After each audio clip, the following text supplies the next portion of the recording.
Thank you for listening to this PodcastOne production. Now available on Apple Podcasts, PodcastOne, Spotify, and anywhere else you get your podcasts. The following program is a PodcastOne.com production. From Hollywood, California, by way of the Broken Skull Ranch, this is the Steve Austin Show. Give me a hell yeah. Hell yeah. Now, here's Steve Austin. All right, everybody, let me describe the situation or the location that we're in so you can appreciate this conversation I'm about to have with Kerry King, guitarist for Slayer. Kerry and I are locked away in a 15 by 8 foot wide room, 2 microphones, and I got a beer. Kerry, what are you drinking? I got a watered down shitty soda. A watered down shitty soda. You heard it here first on the Steve Austin Show. Anyway, so here we are. Dude, you guys just got finished rehearsing because you're about to go back on the road. Yeah, we leave tomorrow. By the time this show will have aired, you guys would already played Vegas, L.A., and a couple of other gigs. So how long is the tour going to last? I think we're home December 1st, so a handful of shows in October and all the way through November. Well, so we've been trying to do this interview for a long time. You and I met years and years ago, and then we ate dinner about a year or so ago, and we started trying to set this thing up. And you kept talking about practice. Dude, how much do you guys practice?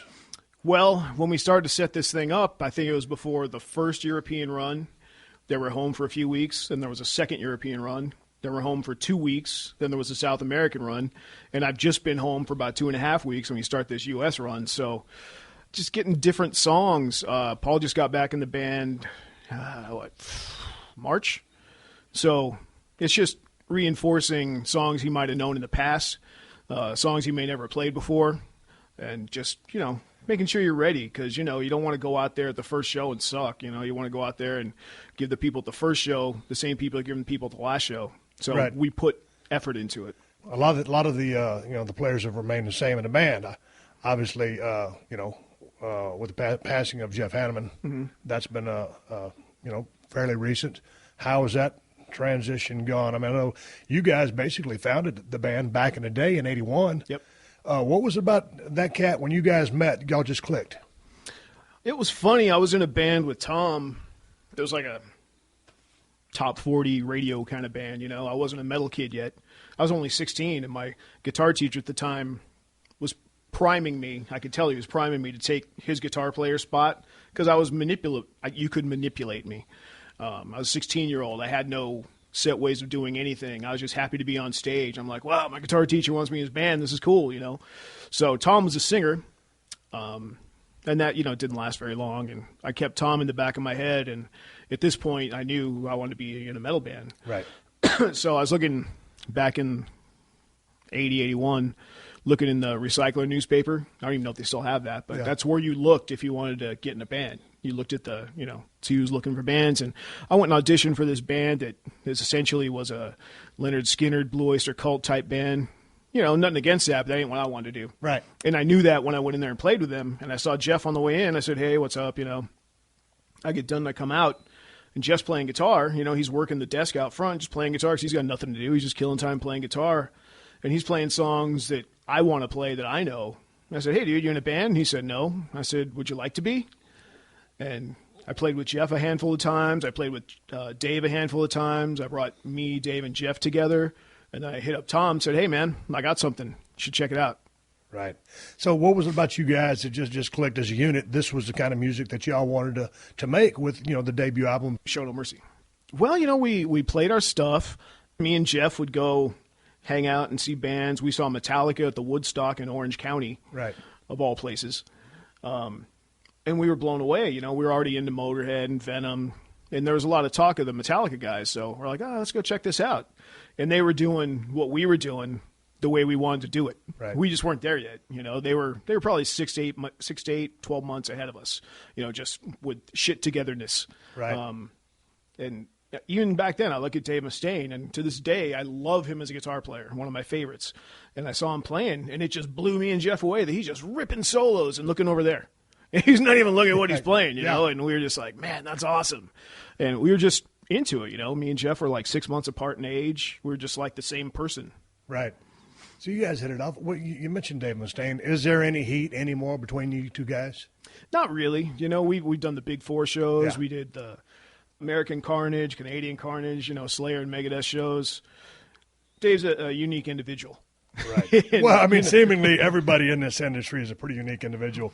Him more unique than others. He's pretty special. You know? It takes a minute to even remotely understand him, and then take him in as a friend or acquaintance, whatever you want to call it. Well, see, that's an interesting dynamic because that being said, and the short time you were playing with those guys, a couple of gigs, but let's just talk the inner workings of Slayer.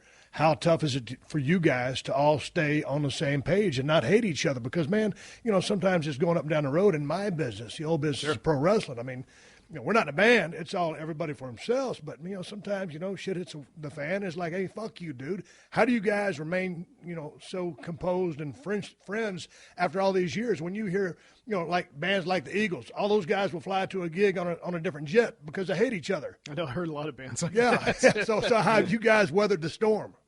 The only thing that we've done to separate each other purposely is it like when Tom started coming out with his family, I don't know, maybe 10 so years ago.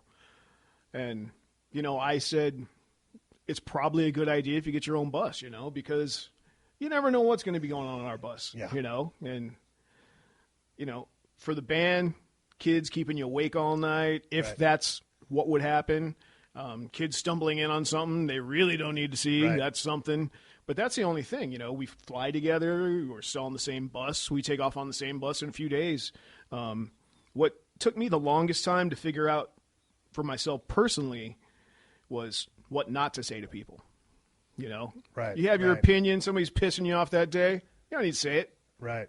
Shut up. Get on with your day. Tomorrow's a new day, and it's all going to be fine. Yeah. And, there's so many bands that break up and the individual doesn't usually have the talent of the whole. Right. And we're good at what we do. We've got a very strong brand, very strong following, and it would be stupid, The only reason I would leave Slayer today is if Tom said he was done, because then it's just me. Right. Or if I was done, it was just Tom. I don't think Tom would want to do it. Because now it's just the two of us. So how do the day-to-day operations go by? I mean, just as far as someone need to call the shots. I mean, like, hey, if we're just talking about something as simple as artwork on a T-shirt or the set for that gig, who's making all those decisions? Is it a voting process? Is it seniority? Is it you and Tom? I pretty much made up the set list since the dawn of time. Right. Always been that way. Why? I don't know. I guess it just got. Are you just that take control kind of guy? Kind of that, and kind of if I don't do it, nobody's going to do it. Right. And I do good set lists, I think. But that being said, when I make up a set list, I run it by everybody. Hey, you got a problem with any of these? Does this song suck for you to sing? Does this song suck after this song? Tell me what's up, because I'm not thinking of it in that perspective. T-shirts, it used to be me, Jeff, and Tom. Now it's just me and Tom. Right. So the difficult part about that is it could be 50-50 or 100%. Right. If it's 50-50, chances are I'll fold because I have better wars to win. I'm not going to raise a red flag because this font's not what I like. You know what I mean? Yeah. How involved are you in the creative process of your T-shirts? 'Cause I was very hands-on back in the day. You dig that? Probably not as much as you because there's so many coming through. Right. But everyone that comes by, I see before it goes out. And if I don't like it, so you give it a thumbs up or down. Absolutely. Gotcha. So I was reading about the songwriting process within Slayer, and when Jeff Hanneman was still around, he kind of had his thought process, his topics. You with yours, Tom with his, but you like to write the music first. Mm-hmm. And then come up with the lyrics. Yep. Now, to me, break this down for me because I'm a guy that always wanted to be a rock and roll star, heavy metal guy, whatever you want to call it. I want to be in music. Can't sing worth a shit. Dad tried to teach me how to play guitar. Didn't apply myself. No musical talent. Parents wouldn't buy me a drum kit. I ended up bouncing around the world in a 20 by 20 squared circle. It worked out okay. Sure. But when I'm thinking, write a song, I'm thinking, okay, come up with the lyrics first, and then you wrap the song around it musically. So I'm backwards of what your thought process is. How does that work for you? I've only done that once by accident in my career. Yeah. I don't know. It's one of those things where I wrote some lyrics because I was either on a bus or a plane and bored to tears, and I had an idea, so I went with it. Turned out it became Spirit in Black, and then we didn't make up the song for the lyrics. We had a song the lyrics happened to fit in. Right.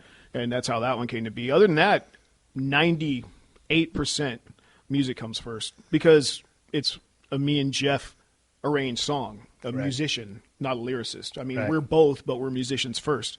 So I think that lends more to the music itself being awesome before the lyrics are even there. Gotcha. So you've already got one aspect of the music being awesome before there's even a lead or a vocal track put on it. Then when you add the vocals become icing as well as the focal point rather than just being there and working its way in. It just works for us. And then the leads are like the last thing we do. Have you always been adept at writing songs, or was something that you had to learn how to do? Because I used to go down the road and with so many damn thoughts and shit that was happening, man, I should be able to write a song. And I could write short stories, but not so much a song. So was that easy for you, or is it a learned trait process? Well, you can tell listening to the first record. We were writing that as probably late 17, but it came, 18, because that came out when I was 19. So you could tell their thoughts of a high school kid rather than what we have now, thoughts of a 40-something-year-old. So I think we graduated the intensity of the lyrics, the topics of the lyrics, We never could have grasped it on the first couple records. But as you understand society more, you can attack things from different angles, so to speak, and present things differently in ways that people were like, I never thought about this like that. I never thought about this coming from that angle. That's the part that interests me and makes lyric writing easier for me because there's so many different ways you can slap people in the back of the head. Right. Man, there's so many times I go to Ozfest and I would see Ozzy reading the teleprompter, helping out with the lyrics. How in the fuck do you remember all the songs that you play as a guitarist? That's one of the reasons we practice. Right. I know it sounded like maybe a layup question, but to get that question mark out of the way. Yeah. And Tom, I told Tom to get a teleprompter years ago, and he'll insist on having a piece of paper like that with like a keyword on it. Yeah. And he'll just look down and see that keyword. I'm like, dude, they don't cost much. Get a prompter. So when you're completely out of your fucking mind, you look down there and there you go. Bam, there's that lyric that everybody wants you to sing. Yeah. But yeah, he still does it like, as cheap as possible. Piece of paper taped to the monitor, covering his sound. Yeah. I was talking to Zach Wild one time. I'm pretty good friends with him. And I said, Zach, when you're out there playing all that bullshit, man, I said, what are you thinking? He didn't even hesitate. He goes, Steve, you ain't thinking. He goes, you're just doing it. He goes, if you're thinking, you're stinking. Is that true for you? I mean, you're just out there going through your... Absolutely, but there's another perspective. When it comes time to go home, like you've been on the road for like 8-10 weeks. Yeah. My problem is I'm already home. And I'll be on stage, and I'll be thinking about sitting by the pool or going to the bar and having a drink. That's where your mind's at? Yeah. And then I'll come back and go, shit, where are we at? And you gotta like really kick back into it. But it's so second nature. Your hands just do it. Yeah. Without thinking about it 99% of the time. But yeah, man, I mean, that last week is always a pain in the ass because either I'll be going home, Paul will be going home, somebody's sitting at home while we're on stage playing live, Yeah. And it's hard to stay focused when you've been doing it. Like we've been on this record since 2009. Right. Well, so there would be times when I'd be on the road and I'd be like, man, I can't wait to get the fuck off this motherfucker. And then when I get home, 2.5 days later, I was jonesing to get back on. It would take me a little longer than that. A little bit longer than that. Yeah. But yeah, then again, I mean, it's a little bit different. We would be home a little bit more often than y'all. We'd constantly tour, but we're at home a little bit more, so maybe the cycle's a little bit different. Yeah, we're gone at least 3 weeks at a time. Yeah. At least. So then when you get home, how long does it take you to decompress and get back into your zone? A couple days, And, Yeah. and that's basically just in case you came from a time zone that's opposite of yours. Right. But other than that, it's just going home and not picking up a guitar, not headbanging. No. Not putting my body through shit, So when you're at the house, will you just chill and not pick up a guitar and not play or practice? For a while. Yeah. And that could be any different amount of time from any different tour. But with Jeff being out of the picture, I play a lot more because I'm responsible for more music coming, future music to come out. Yeah. So I keep that in perspective. But I don't sit around and play near as much as Zach or John Five or the guys that, that's their life. I come home and I've been doing this over 30 years. And, It's good. I love it. Love playing guitar. Dude, you but I guys just are want still- to. I want to come home and sit and do nothing. You know. But you guys are still rolling strong. Y'all Sure. had a hell of a damn run, and it's continuing. Yep. It's not slowing down. How much longer do you want to go out and keep doing this? I feel good, and that's the first important thing. I feel good, and I like it.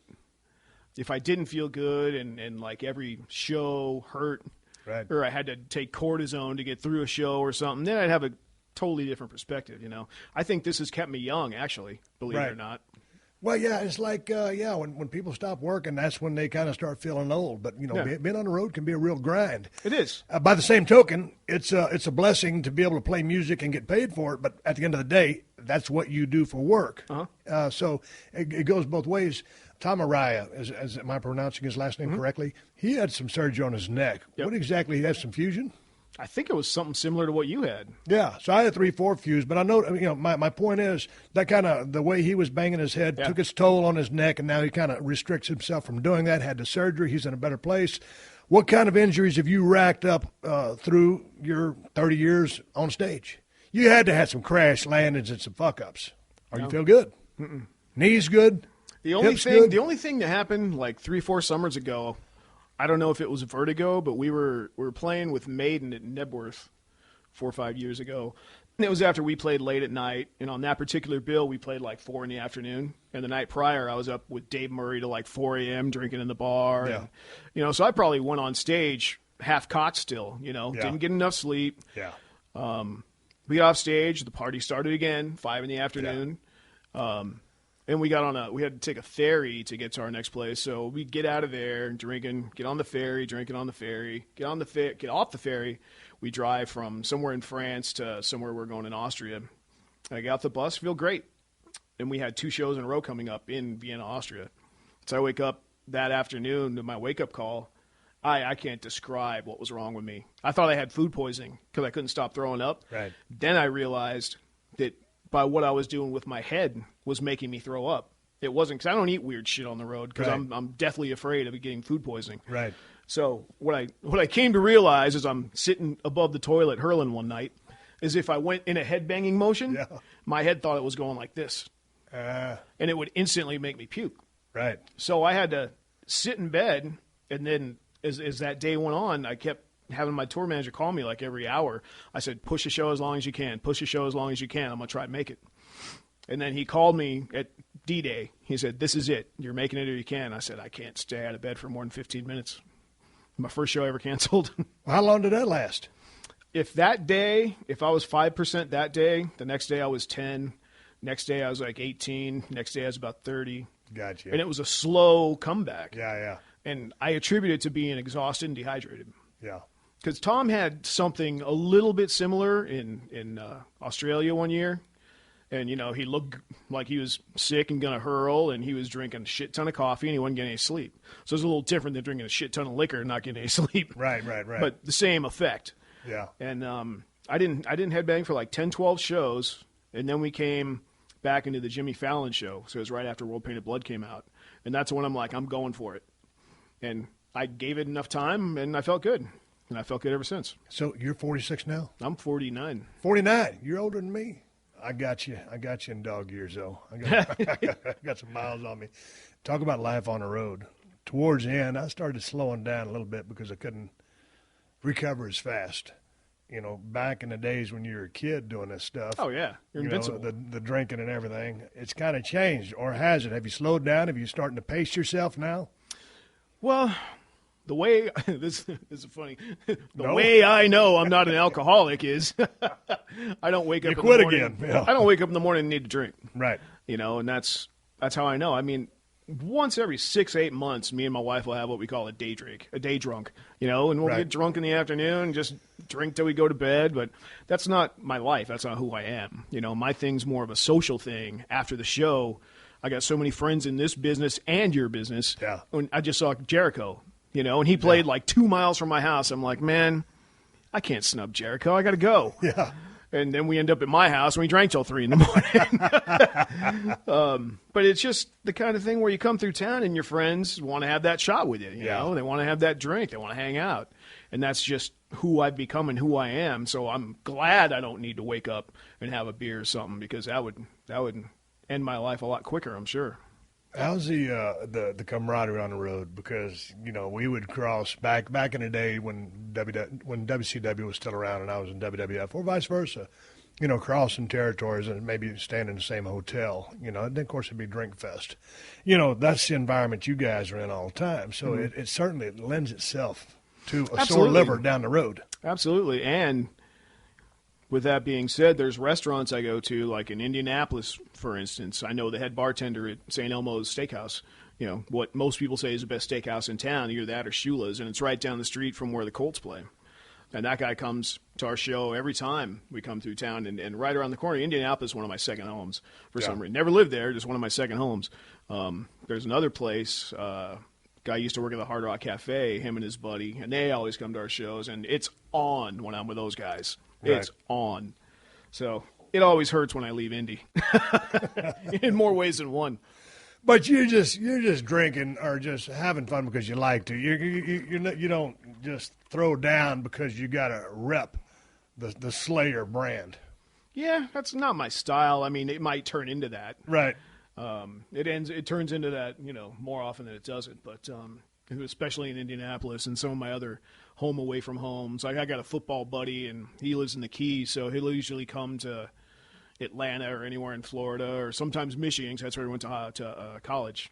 But that dude, he'll be on the side of the stage, and all 6, 7 of them, however big he is, and he's holding the bottle of Jaeger, just swigging the whole time we're on stage. So we get off stage, he's already having his party. Right. So then the question is, do I want to catch up, or do I want to enjoy the festivities? Yeah.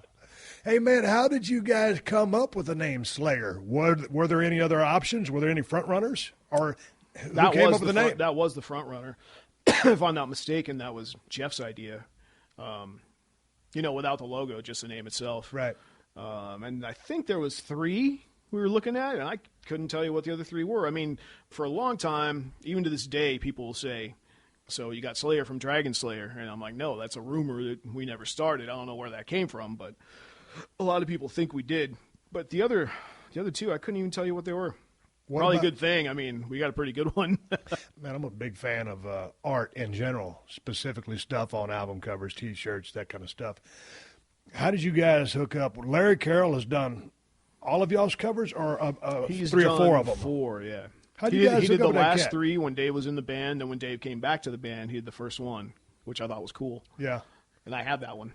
So how did you guys hook up with Larry Carroll? I mean, I don't remember originally. Dude's like, he's a crazy artist. I mean, the stuff is just so badass. I mean, it's not like, from what I was gathering or reading, I mean, he kind of just knows, or maybe gets a chance to listen to the album, but you guys don't specifically give him any instructions, and maybe until you see something and then point him in a direction. How does that process work? I don't Because the remember- album covers are killer. Yeah, I don't remember in the beginning. I think it was just an idea from the record company, because, I mean, when he worked on Rain and Blood, shit, I was 26. I didn't know anything about art or artists or anything. Right.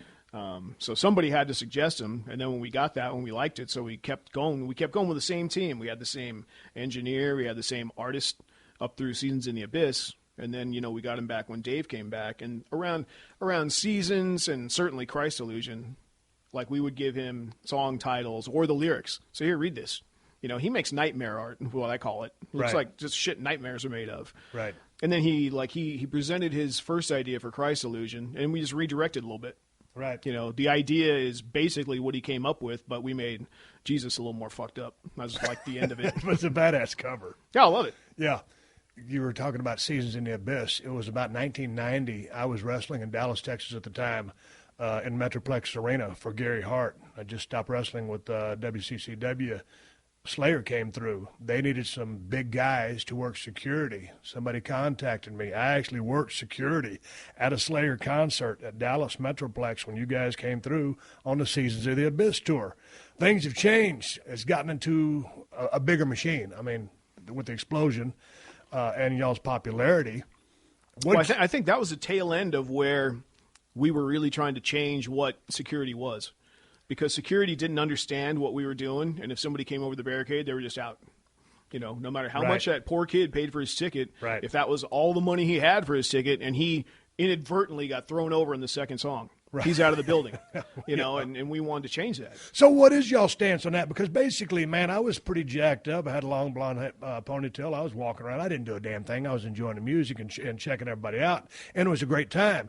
There weren't any fights to speak of, certainly some moshing, but what do you guys expect now of security? Because sometimes, I mean, if you go back and look at some clips of, various bands or whatever, people, some of those guys take some shots and take their liberties on some of these people that paid. So where do you draw the line with your security? What kind of instructions do you give these cats? Well, we don't roll with our own anymore, but we do have security discussions with the house, people. And, of course, if there's a fight, they have to separate it. That's how it is. But if anybody comes over the barricade, if they're not swinging at you, let them out. Right. If they kick you in the head by accident, it's not their fault, and I've seen it a million times. Yeah.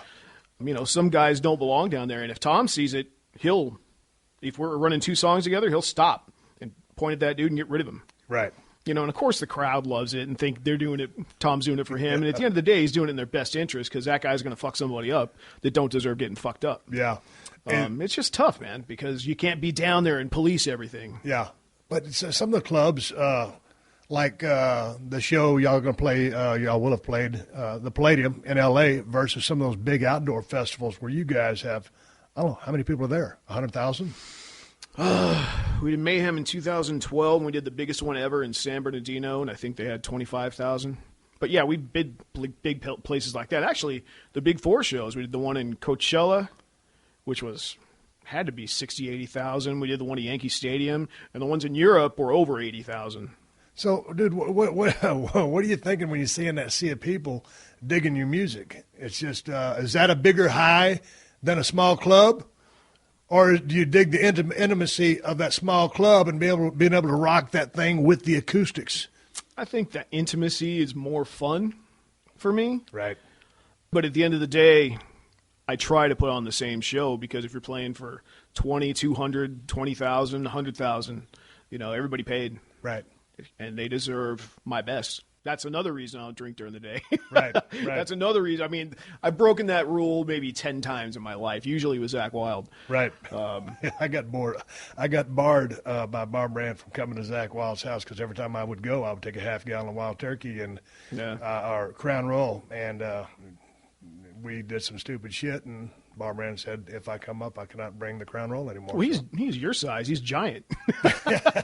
And he loves to wrestle and, get roughhousing and shit. Hey, man, you used to wear every now and then a Stone Cold shirt while you guys were playing on stage. Yeah, for a whole tour. Man, I dug that. I was very flattered. Had the one with the fingers. Yeah. When did you start watching wrestling? I don't know, man. Definitely in a better time than it is now. Yeah, it's changed. I'll be politically correct and say it's changed. So for me, when I liked it, of course it was fake, and of course it was storylines and shit like that. But the characters were believable. Right. The Stone Cold, Cactus Jack, fucking Rock, Triple H, Undertaker, Kane. These guys were scary, could do some awesome shit in the ring, and didn't need no stupid bimbo tagging along with them. You know.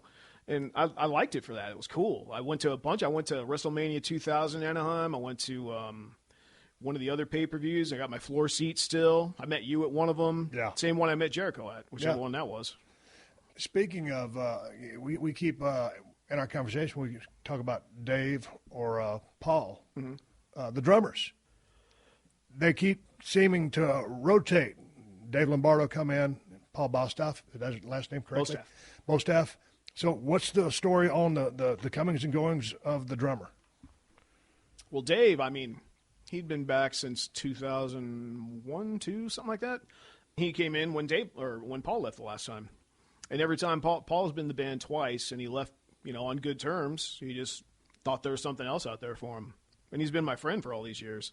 But when Dave was in this last time, I figured I'd be on stage with him until one of us fell off the stage dead. Yeah. And things change. He got some bad advice and listened to some bad advice, gave us an ultimatum 10 days before we went to Australia.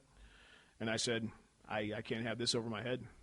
And I feel bad for Dave to this day. I really feel bad for him because he shot himself in the foot. Maybe he thought he had the upper hand, but you ain't going to get me. Yeah. You got to be in the place where, all right, before I got home, I knew what I was going to do. Right. I knew exactly what I was going to do for Australia. Right. What do you do to wind down? If you're not doing sleigh, you're not trying to write anything, you're just trying to chill out. I know you have this monstrous snake collection. I do, to the point where now it's in a warehouse and not in my house. You took it out of that.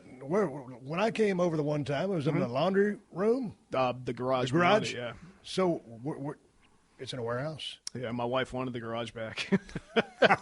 At least I can So, do dude, that. what do? You call up some warehouse, say, hey, man, I got... Well, actually, a friend of mine who's got a reptile store in Orange County someplace. That was a reptile store, not an erectile store. Yeah, reptile store. For my deaf listeners. He's got a... they're in one of those places, got like an office in the front, warehouse in the back, and his place is just one big room. But then one next door opened up, and he wanted the front space. He wanted the window space. I'm like, I don't want no fucking window space. So there's a door going to the warehouse where all my shit is, and the front door where all his supplies and stuff are. So, it's just, I took the place next door to him. There's somebody there 7 days a week. If me or my other guy ain't there, somebody's there, which is awesome to me because it's better than security, Somebody's looking out for you. Then I get the back. I share the rent. I don't share the rent. I pay the majority of that one because I got the most space. But that's where my stuff is. And now I got a full-time guy that does it because I just tour too much. So do you ever go in there and... I was there the other day, yeah.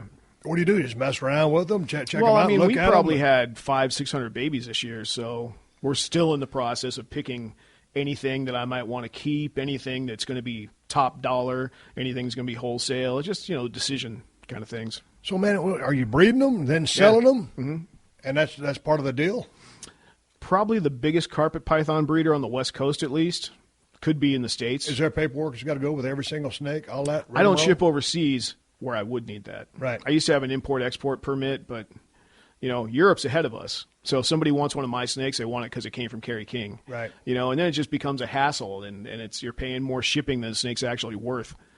But the stuff I'm doing and stuff I'm producing, up until this year, I had 6 of the only ones in America because I'm the only guy to produce them outside of Europe. How long have you been doing this? I got back in around 2003. But all through the 80s and 90s, I had a bunch, and I got out for 8-10 years because it was becoming bigger than Slayer. Right. And I wasn't paying attention to Slayer. Really? So when I got out of all that shit, that's when you saw Kerry King's name on everything again. Yeah. So, but what made you say, hey, man, I dig the snake? It was just something you always... In the early days, 84-ish, I went to some people's house in, I think there was Houston, somewhere in Texas, and they called themselves the Doom Society. And they were big-time Slayer fans. And they had a Colombian boa constrictor, and they called it Slayer. Yeah. And I thought it was cool, just the reptile in general, because it's not like a dog, not like a cat, not like a lizard. Doesn't need to be fed and watered every day. You could leave it with some water and leave it for weeks. And Right. that fit in good with what I do. Yeah. So I went home, and I got a boa constrictor, and I named it Venom, because I like venom. Yeah. And I had that snake for a long time.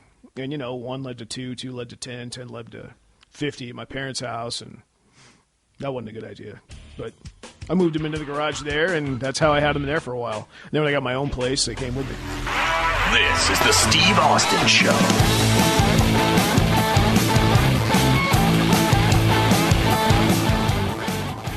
Hey, man, do you own or rent your home? Sure you do. And I bet it can be hard work. You know what's easy? Bundling policies with Geico. Geico makes it easy to bundle your homeowners or renters insurance along with your auto policy. It's a good thing, too, because you already have so much to do around your home. Go to geico.com, get a quote, and see how much you could save. It's Geico easy. Visit geico.com today. That's geico.com. Steve Austin Unleashed. Kerry King, guitars for Slayer. We were talking football the other day. Your team is? The Oakland Raiders. Oh, the Oakland Raiders. Hard times. You think Terrell Pryor is their quarterback of the future? He's impressed me a little bit this year. I mean, I got to say he's better than I expected him to be. He needs some weapons, without a doubt. I think McFadden's always hurt. He's excellent, upper echelon when he plays. He hadn't played an entire season since we got him. Yeah. Are you into the fantasy football at all? No, because I think it would take too much of my time. I'm always in pools every year to where you pick wins. Right. But if I'm picking players, I need to pay way more attention to stats and stuff like that. Who else you like in football? I like football. Yeah. I'm on Sunday, don't fuck with me. Yeah. You know, it's my church day. I'm watching football. Same thing with me. People always ask me, what's your team? I don't really have a team. When the Saints won the Super Bowl a couple years back, I was cheering for the Saints.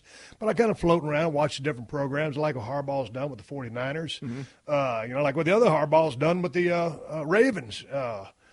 In that Super Bowl, I wanted the Ravens to win because I wanted the older brother to have one up on Jim. But, it was hard to really pick anybody in that team because I wanted both teams to win. But it turned out like it did. So I don't really just hang all of my hopes and dreams on one team. I just dig the storylines and how everything's shaking out. I mean, what's up with the Giants? Holy shit, yeah. Zach Wild. Zach loves the Giants. Zach, a big Giants fan? Yeah. Oh, God. Yeah, I sent him a text the other day with a picture of their 0-6 record. Yeah. Dude, I don't understand what happened. This doesn't look anything like the same team from last year. No, and on the other side of the ball, I don't understand what the Vikings are doing starting Josh Freeman when he's been there for 2 weeks. That doesn't make any sense to me. Well, I question the Christian Ponder draft back in the day. A lot of people were high on him, his athleticism, his upside, with a few years of maturity. Doesn't really seem to have happened. Who's the other guy in that system? Castle. Yeah, Matt Castle, when he came in to back up Brady, and he got the good contract in Kansas City, and, one good year there, but he got paid. Decent, yeah. He got paid, and he's a good backup. Yeah. He's just not the guy. Kansas City wasn't – they were still in transition. They weren't ready to be prominent like they are now. Well, it'd be interesting to see what would have happened had Matt Castle gone to them and with Andy Reid just coming in. Oh, absolutely. Andy Reid has got those guys going in a good place right now. Yeah, I think that'd be fun. And I'm really happy for Alex Smith because I dug what that kid has been done ever since he got down to San Fran. He's had a different offensive coordinator every single year. So, there's high expectations for that kid being a number one draft. And, now he's a damn good quarterback. With that injury, a concussion 2 years ago to put Kaepernick in, and it was over for him. Yeah, Alex Smith last year when he went down, he had like one of the top completion percentages, one of the best quarterback ratings, and he finally had a guy that was there longer than a year, and he can embrace a system for a change. Right. But he still came to KC and he's still doing well. But Andy Reid, Jesus, Andy Reid got ran out of Philly. He's a great coach. He's a great coach. I just think that his time was up there. I just think that with the player, they got some good players, but things went stale. Things went stagnant. Sure. I don't know if he lost the team. Kind of like with Jeff Fisher, too. Yeah. So it was just time for him to go elsewhere. But I'm glad that the elsewhere place that he went, Kansas City, which is a great franchise, he's found success. Yeah. Those dudes are busting ass on defense. Yeah. And, Jamal Charles back from his knee injury. He's running strong. He's doing well. When you think of great quarterbacks, let's talk about Peyton Manning, Tom Brady, Drew Brees. Anybody else in the conversation right now in that elite status? Rodgers. Who? Rodgers. Oh, Aaron Rodgers. Yeah, my bad. Green Bay, obviously, he's up there as well. So who's your favorite quarterback in the league? Man, it's hard not to like Peyton Manning. I've always dug him. You're saying, what's your other team? I always dug Indy because of Peyton. Right. And I can't like the Broncos because I'm a Raiders fan, but I still like Peyton Manning. I never really liked the Broncos, but I like them now just because Peyton's playing for them. He got the neck injury. He's a general. Yeah, he's a class act. And all the shit they made up in the media the other day about Jim Irsay talking whatever he talked, whatever he meant, however it came across, let Jim have the final word. Don't put words in his mouth. Yeah. He admires Peyton Manning. He had him forever. You'd be an idiot not to say Peyton's one of the greatest quarterbacks ever. Yeah, obviously, if not the, at least in the top three, and you can make that top three anything you want. I really like the class and integrity and talent of Andrew Luck. This kid, he did good, man. He did better than I expected. Well, he's a great football player. And Russell Wilson, I remember seeing him at NC State. Then he went to Wisconsin, got drafted. People, was third-round pick. And I was saying back in the day, this kid's going to be special. He's going to be a starter. And they brought in Flynn. Russell beats out Flynn. Now he's the guy, and Seattle's on fire. Yeah, definitely. Okay, let's talk running backs. Who are you liking in running back right now? Well, you got to say Adrian Peterson. After him, I don't even know where you go. Well, man, you got to go Marshawn Lynch. I was going to say Marshawn Lynch. You got to have him in there. He's an animal. He is. I love the way he runs the football. I love to see Adrian Peterson when he he'll break a couple of tackles but just get going because you don't expect a guy that big to be running that fast. Jamal Charles is fun because he's so shifty and elusive, but I also like Arian Foster. He's turn that pretty ball awesome. north He's and another big boy. Yeah, he'll start skating along that side, skating along that line of scrimmage, and he'll cut it north and south and plant and go. And man, that dude's salty, and he'll lay a lick on your ass. Unfortunately, Houston doesn't have the team this year, so it's taken his success away. What is up with Houston? Is Kubiak the guy? Is it the team? I don't think coach? it was Kubiak's what problem. Schaub just seemed to have lost it this year. Yeah. And a lot of my friends don't believe in him anyway. I was kind of not a bandwagon guy, but I always believed in him. Right. And this year, I kind of have my doubts, especially after last year going out of the playoffs the way he did. But this year, pick 6, 4 games in a row. I mean, Jesus Christ. Right. This is pro level. You don't do that. Right.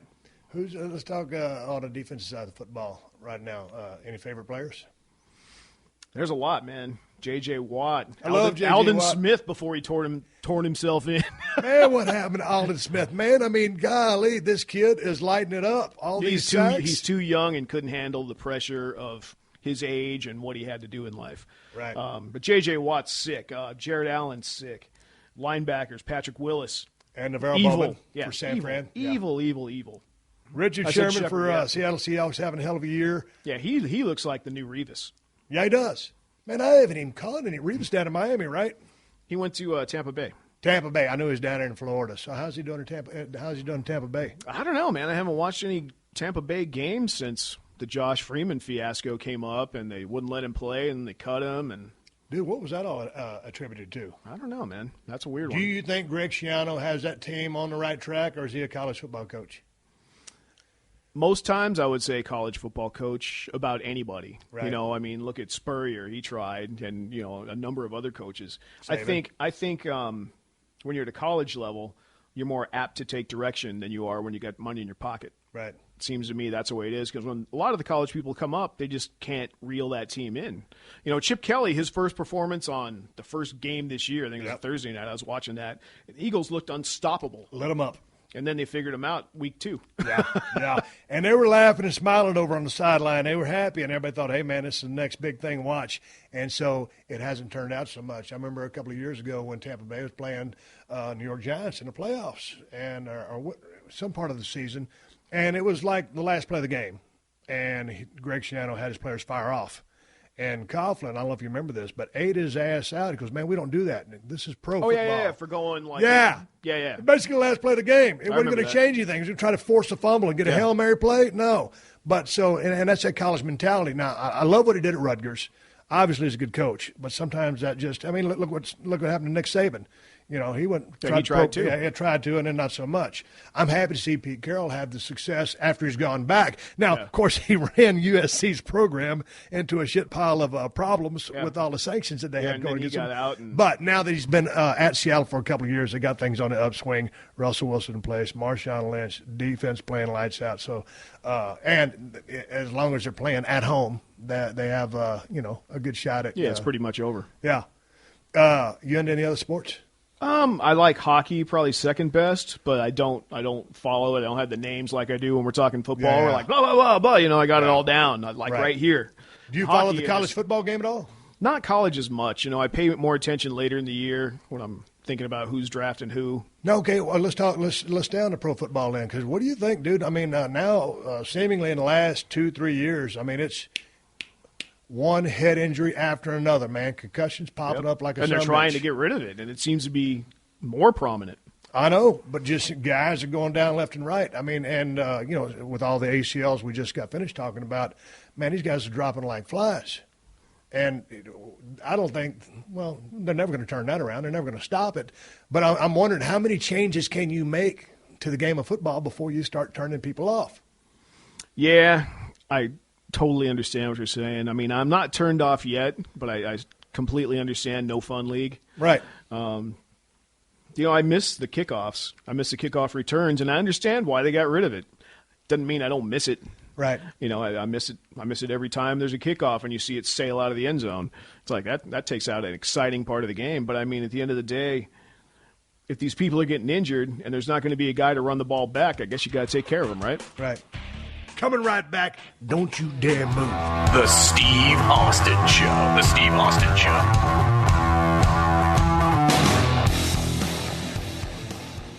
Hey, man, do you own or rent your home? Sure you do, and I bet it can be hard work. You know what's easy? Bundling policies with Geico. Geico makes it easy to bundle your homeowners or renters insurance along with your auto policy. It's a good thing, too, because you already have so much to do around your home. Go to geico.com, get a quote, and see how much you could save. It's Geico easy. Visit geico.com today. That's geico.com. Steve Austin, Unleashed. All right, you've probably tried Hulu.com. Now with Hulu Plus, you can watch your favorite shows anytime, anywhere. Hulu Plus lets you watch thousands of hit TV shows and a selection of acclaimed movies on your television or on the go with your smartphone or tablet. And it all streams in HD for the best viewing experience. With Hulu Plus, you can watch your favorite current TV shows like Saturday Night Live, Community, and Family Guy. And you can also check out exclusive content, including Hulu originals like The Awesomes, starring SNL's Seth Meyers, and Moonboy, starring Chris O'Dowd from Bridesmaids. Hulu Plus also offers a great selection of acclaimed films. For only $7.99 a month, you can stream as many TV shows and movies as you want, wherever you want. Right now, you can try Hulu Plus free for 2 weeks when you go to huluplus.com/Steve. That's a special offer for my listeners. Make sure you use huluplus.com/Steve so you get the extended free trial and they know we sent you. Go to huluplus.com/Steve now.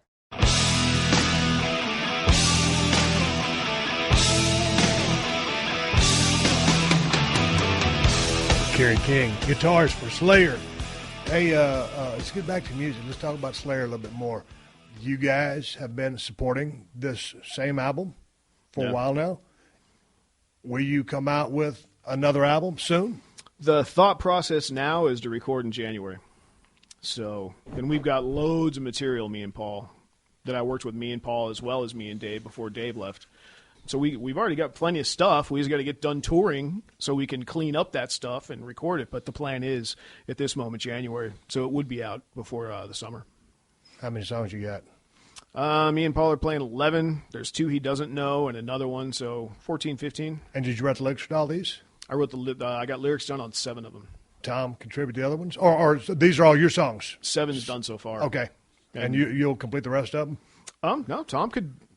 He's got songs. I gave him the CDs and the demos, so if he wants to write something, he's more than welcome to. You want me to come over and sit in with you and write you a song? You already told me you can't. Well, goddamn, you could have said, "Hey, yeah, come on over." You already preempted that right when we started, so I already know the answer to that. You could have helped me out a little bit. Goddamn, it's only my show. Hey, with all the traveling you guys do on the road, back at what we would do, there'd be a lot of ribs, a lot of guys playing jokes.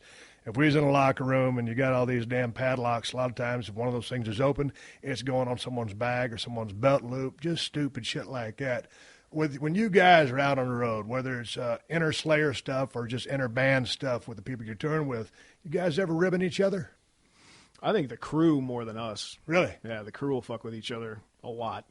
We've gotten to the point on these last few tours where if anybody on my crew messes up, like, see, my guitar tech misses a punch, and he's only got 2 or 3 a show, or my guitar's out of tune, then he gets penalty shots.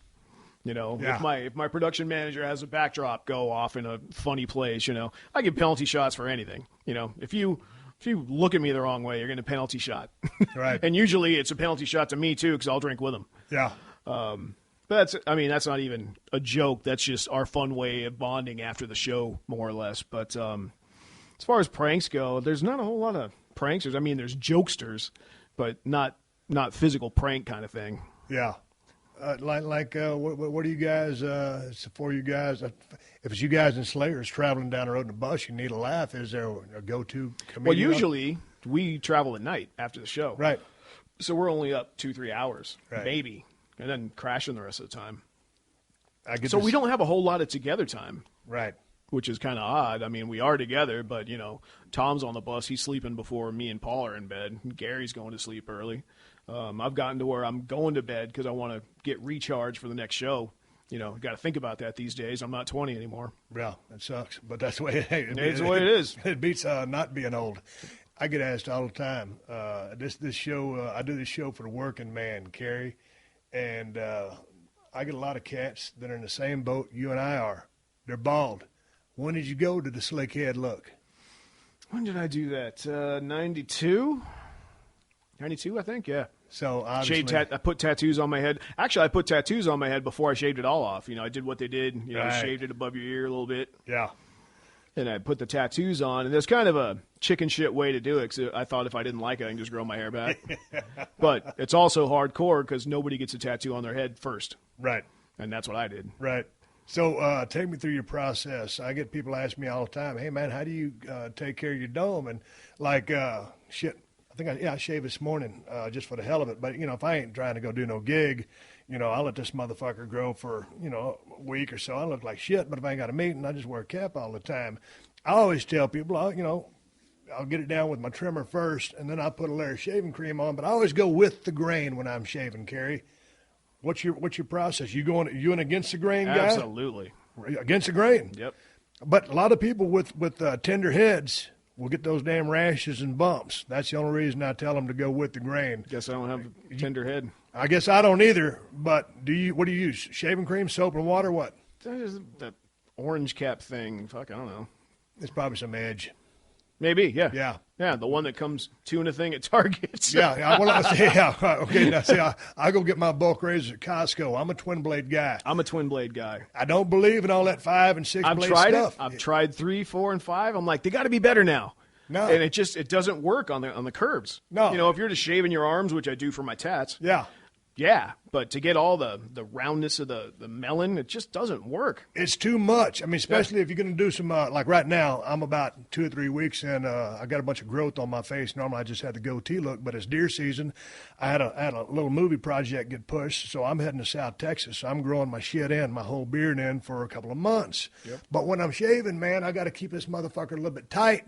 And if you use anything bigger than a twin blade, you can't get close. You're absolutely right. So everybody always flaps their gums about all these damn blades. It's like, dude, I thought it was revolutionary until I tried it. Yeah, and it's like, nah, not so much. Not at all. It just doesn't work.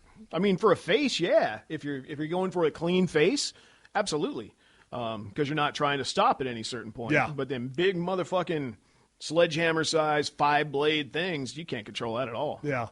Before we start winding this thing down, I wanted to ask you about your guitar, your setup, your rig, what you play, and how you came to play what you play. What I'm playing now, and what I've been playing for the last 6-7 years, headwise, are my signature Marshall heads. Mm-hmm. They had like a 6-7 year run, and they discontinued them, but you can still order them, and they'll make them. It's just stuff like that doesn't stay on their permanent roster. But I'm running 3 of those live into 6 Mode 4 Marshall cabinets, which they don't make anymore. It seems like I get on one thing and I like it, and then they move on to something else. Right. But the Mode 4 for me with my head, it's a bigger cabinet, so it's warmer, definitely got a fatter sound, and it's just for our rhythms. It's big and beefy and awesome. And I don't run one head into like 2 cabinets next to each other and one head into the next 2 cabinets, one head in the next 2 cabinets. I stagger my cabinets, so head 1 will go to cabinet 1 and 4. Head 2 will go to cabinet 2 and 5. Head 3 will go to 3 and 6. So you get a wash of all 3 of your heads, and it's really cool on stage. It's enveloping and it's loud, but it doesn't hurt. Right. It's awesome. My pedal board, I'm basically using a Zakk Wylde overdrive and a Zakk Wylde wah for my clean sound. That's the only one my tech punches. He punches it in. I just go straight through the monitor system. That's my guitars, BC Rich. I've been playing BC Rich forever. Now let me go back to the heads. Before I was using my signature one, I was using a Marshall JCM 800, which I still have. It's called the Beast. And when I sent that to the factory to have them see what I liked about it, like there's parameters every head are supposed to be within, like say, this capacitor can have a range from this to this, and, throughout the head. My head, that particular head, the Beast, was right dead center. Right. On all of them. And that's why I liked that one, because it was like one of those golden ones that was made, just happened to have all the right things. So we copied that, and that's what became my head with all the other extra things we did to make it my head. So I've been playing Marshall heads since the dawn of time with Slayer and the cabinets. But when you spent so many years playing with Jeff Hanneman, was his a similar setup than yours? He played 800s as well. Yeah. And he, back then we would have a 10-band EQ that made the warmth of our sound, or the overdrive part of our sound. And we both did that. We would set it differently. So we're both generally using the same thing, but we tweak it our own style a little bit. Now, these days, you're playing with Gary Holt? Yep. Okay, now how has that been just – I know you played with him in the past, or you've been playing with for a while. He's been with us since February 2011, yeah. So how has that chemistry changed? I mean, you played with Hanneman for so long, and, you just developed that chemistry. So now how is it playing with Gary? Well, other than the fact that we played, me and Jeff, together for 25 years or so, I've known Gary for 25 years. Right. So it was easier than had I picked somebody I didn't know, without a question, because we've been friends all that time. And I admired him all that time. I used to go in guitar interviews and talk him up because he was kind of the overlooked guy. And he's really fucking good. Right. I would compare him to Tipton from Priest, Right. People like Priest, but they never ace out Tipton as a badass guy. Right. And he is my hero. Right. And I would call Holt the Tipton of our era. Really? And then we got the opportunity to play together, and it's just fun, It's like having Jeff there, but it's Gary Holt. Right.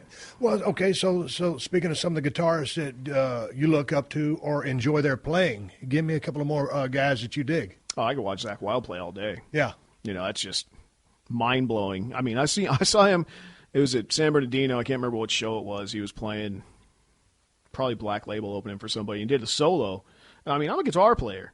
And he's playing so fast, my brain can't even keep up with what he's doing. I mean, I know he's pulling off and doing a lot of Zakk Wylde tricks. Yeah. But, I mean, I'm just sitting there going, I'm a guitar player. What are these normal guys thinking? Yeah. That are trying to comprehend what he's doing. But, he's awesome. Dimebag, good friend of mine. I could watch him all day. Yeah. And he was, me and him and Zach always joked about doing something. Everybody joked about us doing something. And, I've got the only picture of the three of us together. I mean, it got made into a bunch of pictures, but, there was one time in history that me and Zach and Dime were in the same place that anybody photographed it. Did y'all play together? It was at 2004 Ozfest. Black Label was on it. Zach was playing with Ozzy. Dime just came to the show. When Dime got shot in Columbus, you heard the news. What did you think? We were on stage, and I came off stage, and my tour manager at the time said, took me aside. I'm like, what the fuck, something's fucked up. And he said, your boy Dime. I'm like, what about Dime? He's like, he didn't make it. I'm like, didn't make what? I didn't know anything that went on. Didn't know he got shot. No. And he's like, he didn't, he got killed on stage. And you're thinking to yourself, why Dime? One of the nicest people in the fucking world that everybody admires. Yeah. You're like, why Dime?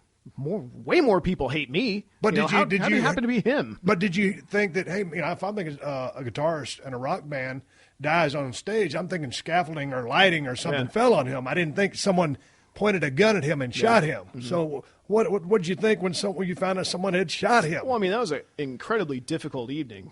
I went out, got my phone. Of course, I got 25 messages or texts, whatever happened back then. And then you talk to all your guitar endorsers. I talked to Zakk Wylde, all my friends that were close with me and him.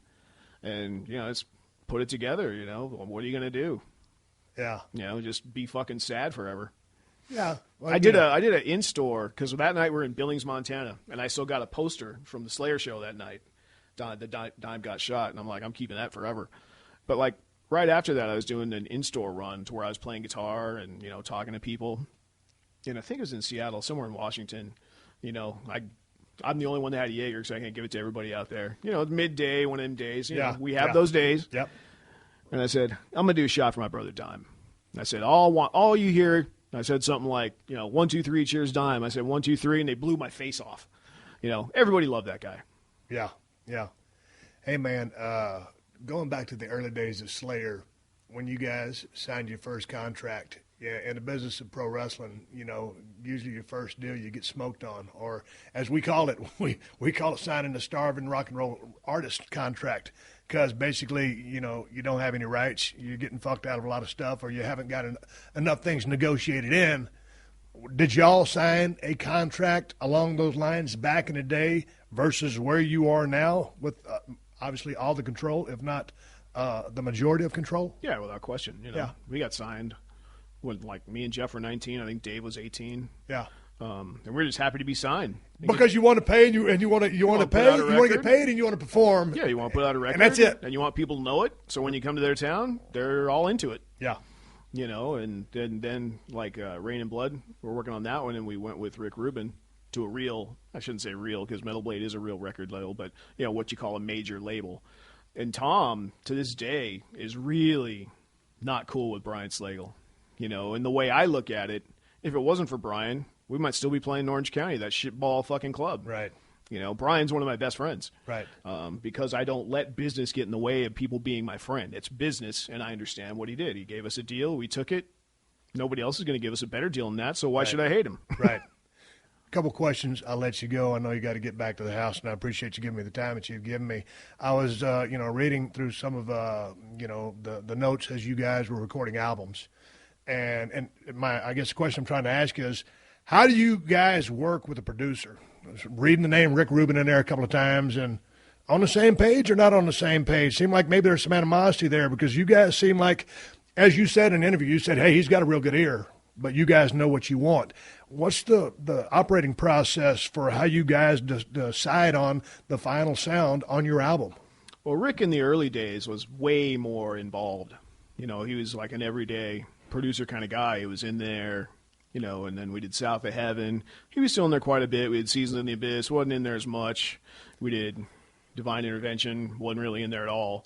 He kind of weeded himself out to where the producer, or I should say the engineer, essentially became the producer. And he's executive producer because he owns a record label and he's got final say. But how does that work from an artist standpoint? I mean, because, dude, I'm a non-musician. I'm just a fan of music. So, like, y'all play something, and they say, hey, man, check it out. Maybe try this to maybe open your mind up to something else? Or what is that dynamic? I'm open to suggestion. Right. But when I bring my stuff in there, it's finished in my mind generally. Right. But, I mean, that being said, you'd be an idiot not to try a new idea because it might be better. Right. You'd be hard-headed, and, it doesn't have anything to do with putting out the best thing. That's how I work with Greg Fiddleman, who did the last record, who I'm trying to get work on this upcoming record as well. He was like a fifth member of the band, and he made suggestions that actually stayed in the songs. Right. Things I'm like, that's a great idea. I never thought of that. Right. He made great suggestions, and that's why I like working with him. And he's there before the band. He's there after the band. He knows. He's got parts written down by a time signature. Like, has nothing to do with it. It's a verse, chorus, bridge, whatever. Like, the middle of this part, this time signature. So I don't like the way this drum is. Really? Yeah. I mean, he's got his head wrapped around it, and that made a great environment for us to do a kick-ass record and a well-polished but still heavy-in-your-face record. Any young bands out there that are grabbing your ear that you dig right now? And unfortunately, no. Yeah. Okay, so no. If I were to go to your vehicle right now, what would you have in your CD player or in your MP3? Or nothing, because my CD player don't work. Well, you know what I'm saying. And it broke on a Zach Wild disc. Device, what do you have as far as what you listen to? Oh, my iPod's out there, but, dude, the funniest thing you're going to find is, like, South Park music. Really? Yeah. So, okay. It's 95% metal stuff. There's some Boston. If you and the wife are rolling down the road, what we listen to? She'll play all kinds of shit. Yeah. I don't really care, you know. But if I'm by myself, I don't want to play anything on mine. Mine's, like I said, 95% metal. Right. Aside from the hard rock, Van Halen, Boston, shit like that. Yeah, that good old stuff from back in the day. Mm-hmm. And it holds up. Last question, Kerry. Anytime I talk to a cat like you who's been highly successful in their something they were passionate and love, their work, I always ask them to give a few tips. So if there's any young musicians, any young guitar cats out there trying to get started or trying to take the next step, any advice to a starving rock and roll wannabe? Best thing I could say that it kind of sums up what we happened to do. When we started, we did what we liked because we liked it. We didn't make stuff up to get popular. I think that's a big statement because if you make something up to be popular, you're not really behind it, and kids are going to see through it eventually. Mm-hmm. Luckily, we made up what we were into day one, and we just got to roll with it for 30 years. Right. And I think in a nutshell, that's it. Because even though we played 30 years, no part of that time did we try to be something we weren't.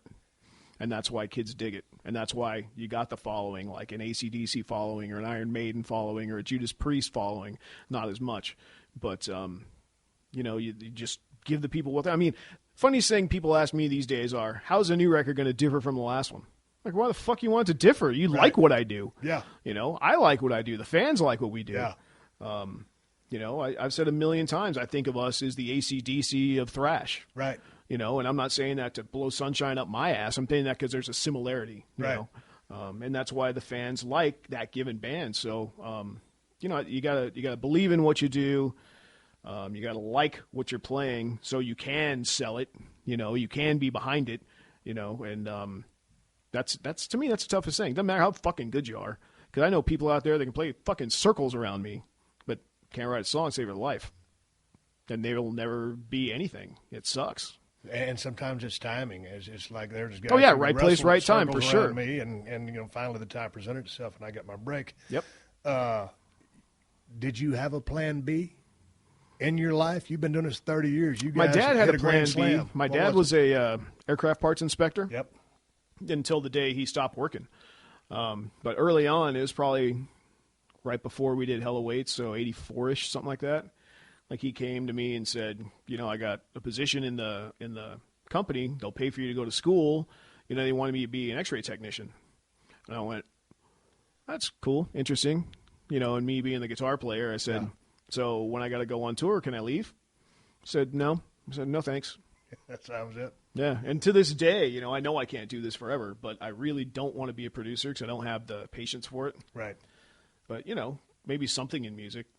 But, I mean, if this ended tomorrow, if this ended after the next record, I would still do something. I got so many friends in this business. Like I said earlier, I could find somebody to play with, and it would pay the bills, you know what I mean? But I think you're probably a lot like me. You live below your means. Yeah. Yeah.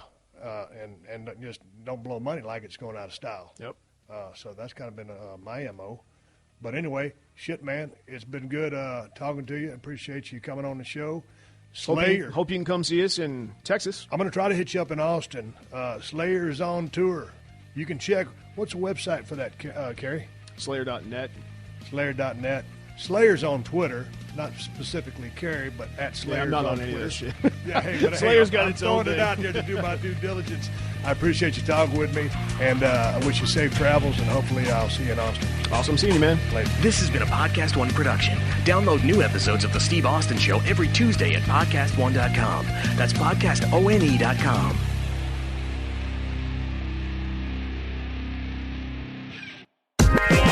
Hey, what's up? It's Meta World Peace here. And I got my new podcast, Metaphorically Speaking. We're going to be talking about mental health, basketball, and a lot of tough topics. All that and more with my friends and celebrities. So make sure you check out my podcast, Metaphorically Speaking, every Thursday on Apple Podcasts, PodcastOne, and Spotify.